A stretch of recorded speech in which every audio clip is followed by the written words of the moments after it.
with regards to the test project that you have people do, how big do you think this test project should be, or like how complicated? What are you looking for? And then should you pay them for it? So it kind of depends on who the person is. So like I'll have a graphic designer and I'll say, hey, here's this page on my website. I want you to redesign it for me as a test. I'm going to pay you $100 for this test. So that's critical. If you don't pay them for it, man, Filipinos are so scared about doing work and not getting paid. So you should pay every person for the test project, whether they did a little bit or a lot. You know, set a price for it and pay it regardless.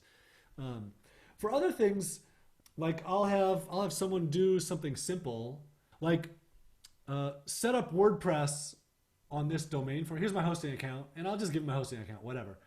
Set up WordPress on this hosting account and change the theme and write a post and a page. Like, I just want to see what you do here. Like, are you capable of doing this? Are you capable of setting this up? Because then beyond that, I can teach you some stuff. If you can't do that, then, you know, we have a problem, right? So that's another test that I've done. And then pay them for it. Yeah, no, that's great. So you guys should pay people for the test project. I always have. So great. On to the next video.